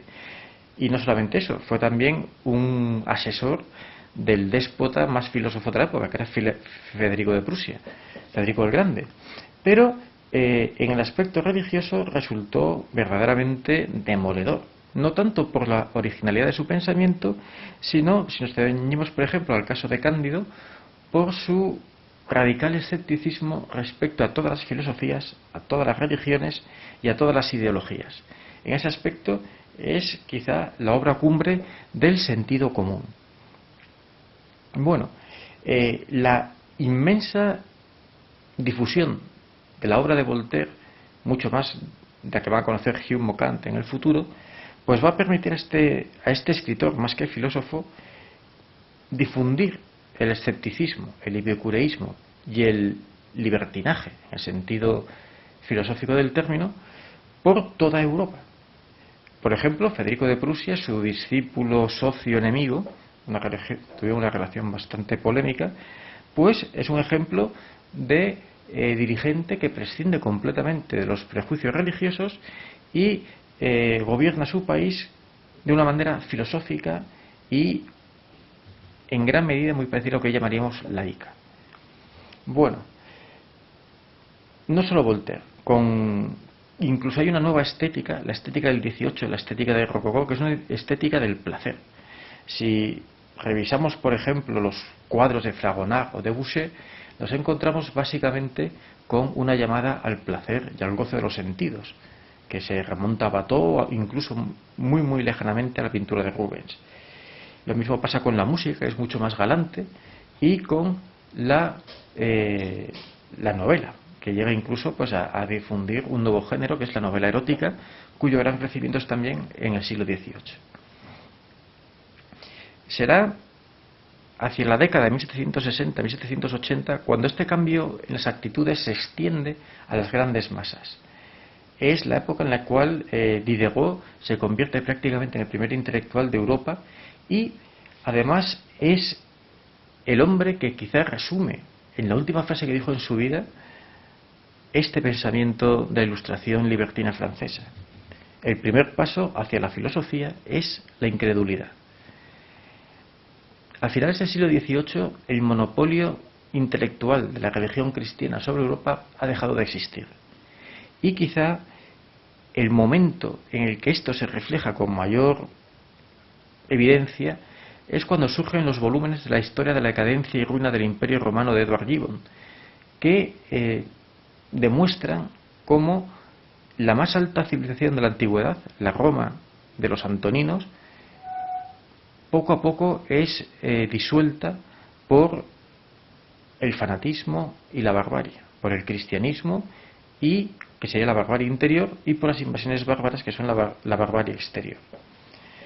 Bueno, el siglo XVIII en ese aspecto fue un siglo admirable en cuanto a la libertad intelectual y sobre todo al enfoque placentero de la vida, ciertamente entre sus clases superiores. No olvidemos que todo esto pasa entre un grupito muy pequeño de la población que poco a poco se va extendiendo. Pero en el siglo XVIII conoce personajes, grandes aventureros como Casanova, Saint-Germain, Cagliostro, y una literatura galante y libertina que evidentemente busca el goce de las situaciones inmediatas. Curiosamente, cuando triunfe el sector más radical de la Ilustración, los seguidores de Rousseau, se volverá a buscar certezas y volverán, por decirlo así, las verdades, y con ellas el puritanismo. Si nos fijamos, por ejemplo, en las artes, David o Grès son ya pintores morales, no son los pintores inmorales y coloristas como eran Fragonard o Boucher. Y lo mismo pasa en la música. La música de Mozart es una música típica del siglo XVIII, es una música del placer, música galante. La música de Beethoven, la música del siglo XIX, se vuelve mucho más trascendente, mucho más intelectual. Y bueno, con ello se buscan nuevas certezas para una nueva sociedad. Curiosamente, este periodo de disolución libertina del siglo XVIII no trajo una llamarada de libertad intelectual o vital, sino que, bueno, tras la Revolución Francesa originó un nuevo orden con una moralidad laica y una especie de puritanismo laico que, bueno, que continuaría hasta extremos radicales pues en la época soviética. Y bueno, esta herencia libertina es la que quizá haya resurgido en Europa después de los años 60.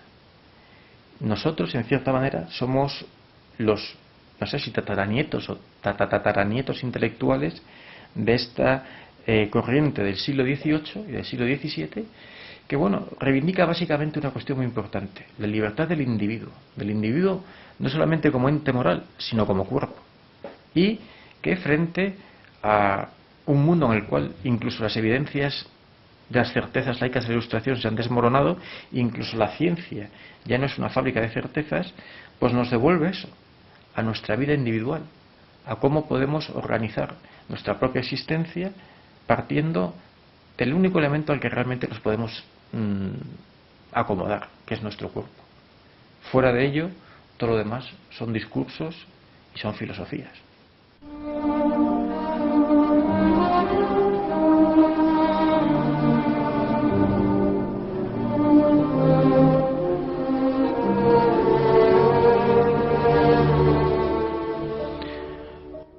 Bueno, hemos terminado con esta primera entrega de Ángulo Muerto Radio. Mi nombre es Francisco González Rubio, soy escritor y crítico cinematográfico, y bueno, espero que os haya gustado este programa. Dentro de un mes volveremos a estar juntos y ahí llegarán unas cuantas sorpresas para vosotros que espero que sean de vuestro agrado. Muchas gracias a todos por vuestra escucha.